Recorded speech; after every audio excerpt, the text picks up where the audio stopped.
After finding out my wife slept with my best friend, I sat alone in silence while they laughed inside. Stay with me till the end. And if this story touched you, please support by liking and subscribing. It was just another normal Thursday. I was sitting in my office, sipping lukewarm coffee and scrolling through emails when my phone rang. I didn't recognize the number at first, but it was my neighbor, James. We weren't super close, but he'd call me now and then if anything looked off around the house. "Hey man," he said casually. "I just saw your buddy pulling into your driveway. Weird, right? Thought you were out of town." My brow furrowed. "Which buddy?" "Tyler. Your best friend, right?" Time froze. The noise of the office, the clicking keyboards, phones ringing, people chatting, suddenly went quiet. Tyler? At my house? While I was supposed to be at work? That didn't make sense. He rarely came over without texting first, and my wife hadn't mentioned anything about him stopping by. I tried to brush it off. Maybe he was dropping something off. Maybe it was a surprise. Maybe I was overthinking. But deep inside, something didn't feel right. Something about James's tone. Something about how casual he tried to make it sound. I didn't reply. I just stared at my computer screen, blinking, while my heart slowly started to race. I could feel a tightness in my chest, like my body knew something my brain didn't want to admit. I closed my laptop without a word. No goodbyes to co-workers. No messages to my boss. I just stood up, grabbed my keys, and walked out. My hands were shaking, just slightly, as I unlocked my car. The drive home felt longer than usual. I kept telling myself I was being paranoid. Tyler was my best friend. He was like a brother. My wife loved me. We had just gone out to dinner 3 nights ago. Everything seemed fine. But then again, lately, she'd been a little distant. More time on her phone. More just going for a walk moments. And Tyler, he hadn't been around as much. Or maybe he had. Maybe I just hadn't noticed. I gripped the steering wheel tighter. I pulled into the neighborhood and slowed down as I neared the house. There it was, his car, parked in my driveway, just like James said. My stomach turned. The blinds were halfway shut. The front door was closed. Everything looked normal, but it wasn't. Something was off. I felt it in my bones. And deep down, I knew. I just didn't want to believe it. I parked a little way down the street and sat there for a moment, heart pounding, breathing shallow. My hand hovered over the door handle. Part of me wanted to drive away and pretend I didn't know anything, but I couldn't. I had to know the truth. I drove slowly, my hands tight around the steering wheel. The sky had turned grey, thick clouds rolling in like something big was about to happen. It wasn't just the weather. There was a storm inside me too. My thoughts were loud, but the car was quiet. No music, no radio, just the soft hum of the engine and the sound of my heart beating too fast. Memories began to play in my mind, like an old movie I couldn't turn off. Our wedding day. I saw Tyler standing beside me, proud and smiling, holding the rings. He gave a toast that made everyone laugh. I trusted him with everything. Then another memory. My wife sitting beside me in a hospital room, holding my hand while I cried over my father's death. She didn't say much that day, just stayed close and let me fall apart. That moment had felt real, solid. Then the warm scenes, game nights with friends, dinners where Tyler would come over and talk about work or sports or nothing at all. We'd all laugh. It felt like family. It felt safe. Now it all felt like a lie. Still, I kept telling myself, maybe this wasn't what it looked like. Maybe I was wrong. Maybe Tyler was dropping off something for me. Or maybe she had invited him over to plan a surprise. It was possible, wasn't it? But something deep down knew better. That quiet voice that always whispered the truth you didn't want to hear. It wasn't whispering anymore. It was yelling. Still, I tried to stay calm. I reminded myself that I hadn't seen anything yet. I didn't have proof. There could still be a good reason for this. But as I took a left turn into our street and saw his car still there, parked with no signs of leaving, my chest got tight. I could feel the tension rising like water in a sinking boat. Maybe I'm paranoid, I whispered to myself. But even as I said it, I didn't believe it. Not really. The clouds above grew darker.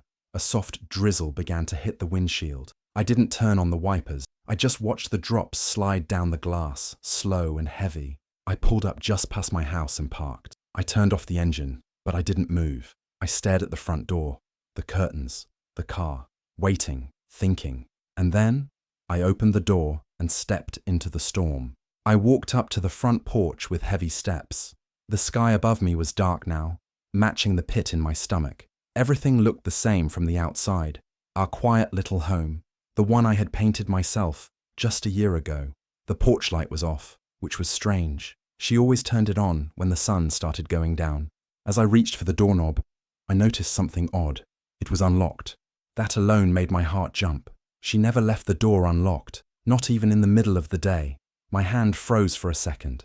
Then, slowly, I pushed it open and stepped inside. The house smelled like her perfume, not just faintly, but strong, like she had just sprayed it. That sweet floral scent I used to love so much now made my stomach turn. I stepped further in, and that's when I saw them, Tyler's shoes, right there beside the couch, where he always kicked them off when he came over to hang out. I had seen those beat-up sneakers 100 times, but now they looked different, out of place, like they didn't belong here anymore. On the coffee table, a wine glass sat half full, a faint red lipstick mark on the rim, her lipstick, the same shade she wore on our anniversary last month. I didn't need to see more, but I kept walking anyway. Each step felt heavier than the last. I didn't know where I was going. Maybe part of me still hoped I was wrong. Maybe I needed one last piece of proof before I accepted what I already knew deep down. Then I heard it. Laughter. Soft at first, then louder. It came from upstairs. Her laugh, the one I used to love hearing. Now it cut through me like a knife. A man's voice followed. His voice. Tyler's. And then a moan. Not just any moan. Heron. The kind of sound that once belonged only to me, followed by another. His. Deep. Familiar. Real. I stopped in my tracks, standing at the foot of the stairs, completely frozen. There was no confusion. No maybe. No more lies I could tell myself to soften the blow. It was all true. They were together. Right above me. In my house. In our bed. My ears rang. My chest ached. I didn't cry. I didn't scream. I just stood there, shaking, trying to hold myself together as the sounds of betrayal echoed through the floorboards. And in that moment, the man I was just minutes ago, hopeful, trusting, married, he died, quietly, without a sound. I stood at the bottom of the stairs, staring up at the dim hallway above. Their voices were still floating down, soft but clear, little bits of laughter, teasing, muffled giggles. I didn't move. I couldn't. My legs felt like concrete, like they didn't belong to me anymore. I should have gone up. I should have kicked that door open and screamed, but I didn't. Instead, I walked over to the wall and slowly slid down until I was sitting on the cold hardwood floor. My hands trembled as I placed them in my lap. My heart was racing, but everything else inside me felt numb, hollow, like I was made of glass, and one wrong move would shatter me completely. Above me, the laughter continued. A private joke, a playful whisper. I couldn't make out the words at first, but then I heard my name. They said it like I was some kind of punchline, some fool who still didn't know what was happening under his own roof. The sound of my name, wrapped in her voice and followed by Tyler's laugh, made me want to disappear. I closed my eyes, and in that moment, time stopped. I thought about all the things I should have seen. The late-night texts she always said were just friends. The way Tyler started pulling away from our conversations, dodging my calls, showing up less and less. But when he did, always a little too confident, a little too comfortable in my home. I remembered our wedding again, Tyler giving that speech, my wife crying during our vows. I remembered how I believed her when she said we were forever. Now I couldn't even bring myself to take the next step. That staircase in front of me, it felt taller than a mountain, unclimbable, because I knew what waited at the top wasn't just a betrayal. It was the end of everything I thought I had, and I wasn't ready to face it. So I sat, still, silent, listening. Every creak in the floor above, every giggle, every little noise, it carved into me like a knife. But I didn't move. My body was still, but inside, I was crumbling. I pressed my back against the wall and let out a shaky breath. I was afraid that if I made a sound, even just a breath too loud, they'd know I was there. And I wasn't ready for them to see me like that. So I stayed in that quiet place, at the foot of the stairs, like a ghost in my own house, not confronting, not running, just breaking, one heartbeat at a time. I stayed on the floor for what felt like forever.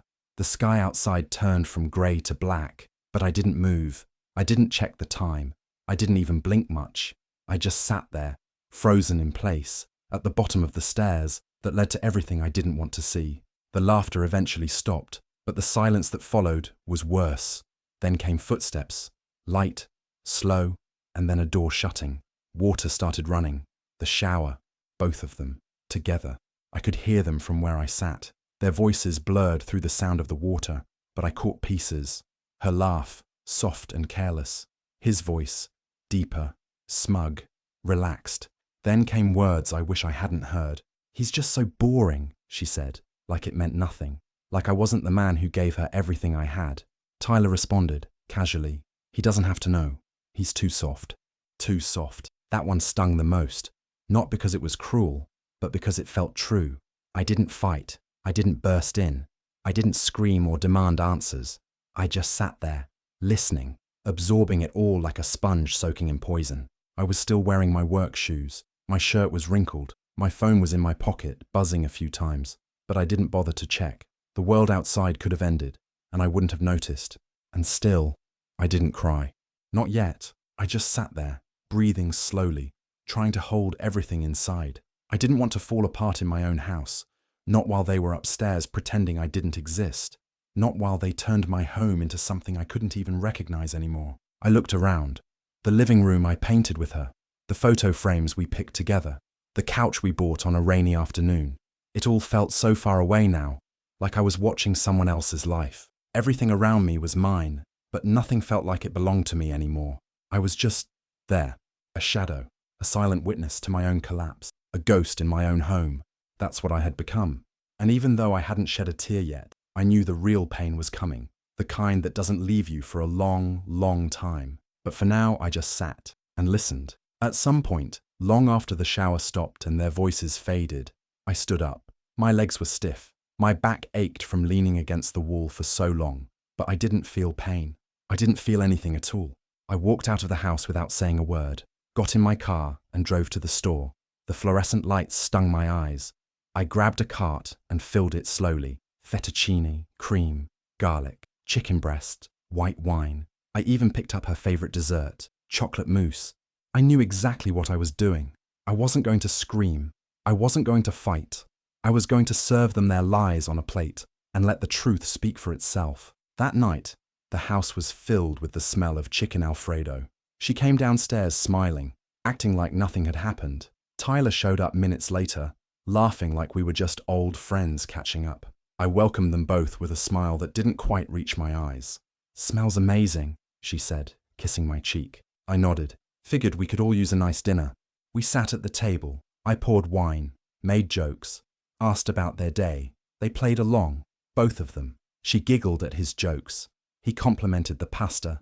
They looked so comfortable, so at ease, like they hadn't burned everything to the ground just hours ago. I waited until we cleared our plates, until the room was full of false warmth and fake smiles. And then, just before I brought out the dessert, I reached into my pocket. "I almost forgot," I said, pulling out my phone. "I recorded something earlier. Thought you both might want to hear it." I tapped play. The sound filled the room instantly. Her laugh, Tyler's voice, the moans, her calling me boring, him saying I'd never know, crystal clear, unmistakable. The wine glass in her hand began to shake. She dropped her fork. Tyler's face drained of color. No one said a word. I looked at them both. Her eyes were wide. Tyler stared at the table like he wanted to disappear into it. I stood up slowly. "Dessert's in the fridge if you're still hungry." Then I walked out. No yelling, no questions, just silence. The same silence they left me with at the bottom of those stairs. But this time, it was theirs to sit in, and mine to leave behind. She broke first. Her hands covered her face and the tears came quick, messy, loud and panicked. "It wasn't supposed to happen this way," she cried, her voice cracking like glass under pressure. Tyler sat stiffly beside her, his face pale, jaw clenched. He didn't even look at me when he said, "You weren't supposed to be home." Not sorry, just caught. That was the truth of it. I didn't respond. I didn't flinch. I just stared at them. Two people I thought I knew better than anyone. My wife, my best friend. Now strangers, liars, cowards. She reached out, saying my name through sobs, but I took a slow step back. Not because I was scared, but because I didn't want her to touch me ever again. There was nothing left to say. Nothing I wanted to hear. Apologies wouldn't fix what they did. Explanations wouldn't make it hurt less. They chose this. Together. I pulled a small envelope from my jacket pocket and placed it gently on the table in front of them. Tyler glanced down at it, confused, but didn't touch it. It's all in there, I said quietly. Screenshots, timestamps, messages, everything. She blinked, tears running down her cheeks, her mouth open like she wanted to beg. I didn't let her. I was never the one who broke us. And that was it. That was the only truth I needed them to hear. Not anger, not screams, just the truth. Then I turned around and walked out of the room, out of the house, and out of the life we had built together. I didn't slam the door. I didn't look back. Let them sit in the silence. Let them remember the sound of their own betrayal. That was the last time I saw them in the same room. That moment, right there, that was the funeral for everything I thought we had. That night, I sat in my car for hours. The engine was off, the street was quiet, and the windows fogged slowly from my breath. I didn't turn on the radio. I didn't reach for my phone. I just sat there, still, frozen, like my body was waiting for permission to fall apart. The house stood just a few feet away, warm lights glowing from inside, the same lights I used to come home to with comfort. Now, they looked foreign, like I was staring at someone else's life. Inside those walls were memories I couldn't escape. Laughter in the kitchen, late-night talks in bed, Tyler drinking a beer on the couch during football Sundays. It was all poisoned now, every single moment tainted by a truth I didn't ask for, but couldn't unhear. I leaned back in the seat, gripping the steering wheel like it was the only thing holding me together. My chest felt heavy, my throat burned. Then the tears came, not loud, not violent, just quiet, slow. A single tear rolled down my cheek and fell onto my shirt, then another, and another. No sobbing, no screams, just this unbearable ache that I couldn't put into words. How do you lose two people at once? I whispered, voice trembling, and still have to breathe. I wasn't just grieving the betrayal. I was grieving the death of the life I thought I had, the version of me that believed in loyalty, in love, in forever. That man was gone now, buried in silence in the front seat of his own car. The night dragged on, minute by minute. I couldn't bring myself to drive away. I didn't want to go anywhere, but I couldn't go back inside either. That wasn't my home anymore, not really. So I stayed. I reclined the seat, pulled my jacket tighter around me, and closed my eyes. I slept in that car, outside the house I'd worked so hard to make a home, the house I painted, fixed, filled with love. Now, it wasn't mine. It belonged to a version of me that no longer existed, a version they killed without ever saying a word. And as I drifted into a restless sleep, the last thing I felt was the weight of emptiness pressing down on me. I had never felt more alone, and yet I was still breathing.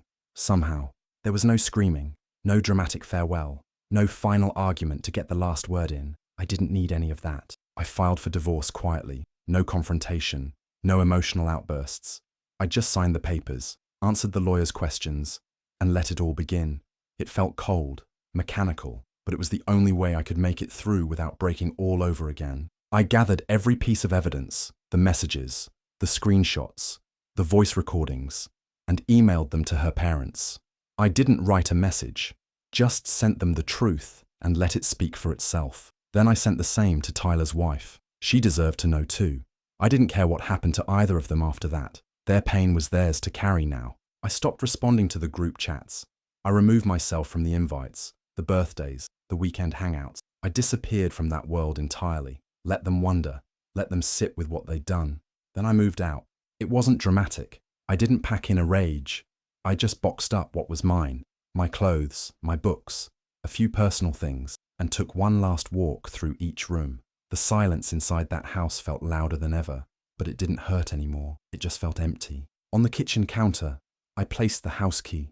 I stood there for a moment, staring at it, realizing I wouldn't be coming back, that this place, once filled with dreams and promises, was no longer mine. Not really.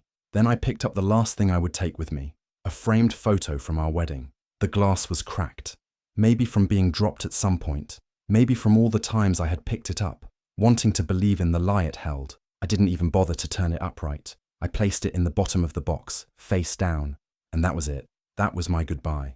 No big exit, no final scene, just silence and the weight of what was lost. As I walked out for the last time, I didn't look back. Some endings don't need an audience. Some heartbreaks speak loudest in silence. A year had passed.